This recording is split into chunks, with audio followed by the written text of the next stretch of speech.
Hoy vamos a sumergirnos en la increíble, y la verdad es que muy trágica, historia de un auténtico pionero de la medicina, la de un hombre que dio con una verdad capaz de salvar literalmente miles de vidas, pero que se encontró solo, luchando contra todo un sistema que simplemente se negaba a escuchar. Y bueno, para contar esta historia nos vamos a basar en la entrada La soledad de Semmelweis, que escribió José Luis San Pedro Ruiz en su blog Un polizón de la vida. A ver, viajemos un momento en el tiempo. Estamos en Viena a mediados del siglo XIX, en el Hospital General. Se suponía que era la cumbre de la medicina europea, pero escondía un secreto terrible. Una fiebre misteriosa y letal, la llamada fiebre puerperal, que estaba causando estragos en la maternidad. El dato es que es para echarse a temblar. En una de las dos clínicas de maternidad del hospital morían casi el 20% de las mujeres que daban a luz. Imaginaos, 1 de cada 5. El pánico que había en la ciudad estaba, vamos, más que justificado. Y este era el gran misterio que nadie lograba resolver. El hospital tenía dos clínicas, una al lado de la otra, prácticamente idénticas. Y sin embargo, una era una trampa mortal y la otra, pues, relativamente segura. O sea, ¿qué estaba pasando para que hubiese una diferencia tan brutal? Y aquí, en medio de todo este caos, es donde aparece nuestro protagonista, Ignaz Semmelweis, un joven médico húngaro que tenía una capacidad de observación fuera de lo común y que, a diferencia de sus jefes, no estaba dispuesto a quedarse de brazos cruzados. Se propuso encontrar la causa, costase lo que costase.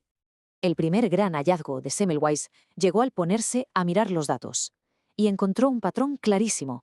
La clínica mortal, la que tenía una tasa de mortalidad altísima, estaba a cargo de médicos y de estudiantes, mientras que en la clínica segura solo trabajaban matronas. Ahí tenía la primera pista, y era una pista clave. Y aquí la historia da un giro terrible. Semmelweis se fijó en la rutina del día a día y descubrió algo que hoy en día nos parece una auténtica locura. Los médicos y los estudiantes pasaban de estar diseccionando cadáveres en la morgue a atender partos en la maternidad, así, directamente, sin lavarse las manos, sin ninguna higiene.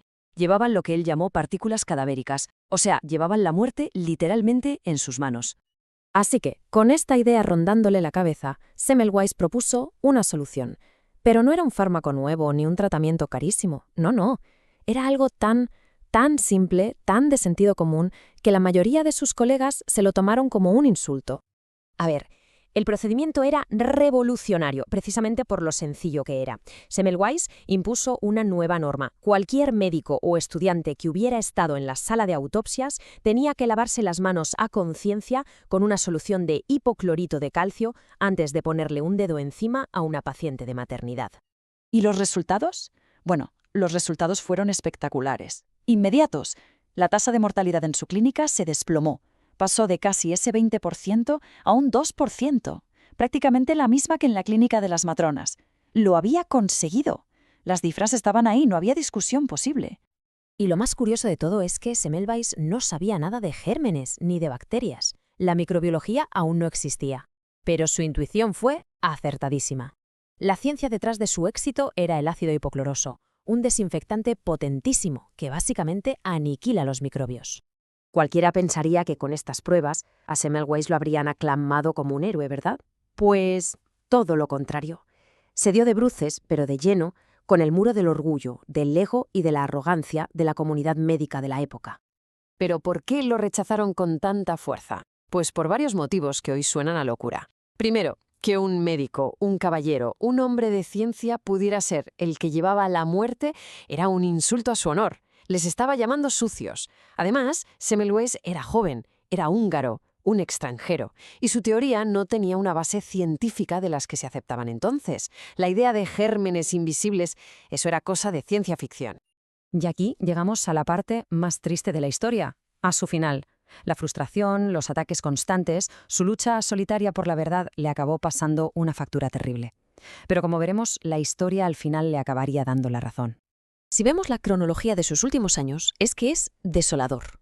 En 1847 tiene ese éxito brutal, pero poco después lo echan del hospital. Publica su gran obra en 1861, pero nadie le hace caso. Es más, lo critican. Su salud mental se va deteriorando y fíjate qué ironía más cruel, muere en 1865 en un psiquiátrico, por una infección. Años después llegarían Pasteur y Lister y confirmarían con su teoría de los gérmenes todo aquello que Semmelweis había defendido solo.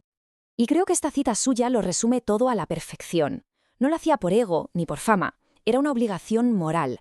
Veía esa masacre a diario y sentía que tenía que hacer algo para detenerla. Y ese es, al final, su gran legado. Ese gesto tan simple, tan básico, que a él le costó la carrera y la vida, hoy es el pilar fundamental de la higiene en todo el mundo. En los hospitales, en casa, durante epidemias como la de la COVID-19, lavarse las manos es nuestra primera línea de defensa. Todo gracias a él. La lección que nos deja su historia es muy profunda. Nos enseña que en la ciencia no basta con saber mucho. Hace falta humildad. Humildad para aceptar que quizás estamos equivocados y para reconocer la evidencia, aunque vaya en contra de todo lo que creíamos saber. Y todo esto nos lleva a una última reflexión. La historia de Semmelweis nos obliga a preguntarnos ¿cuántas verdades, igual de simples, podríamos estar ignorando hoy en día?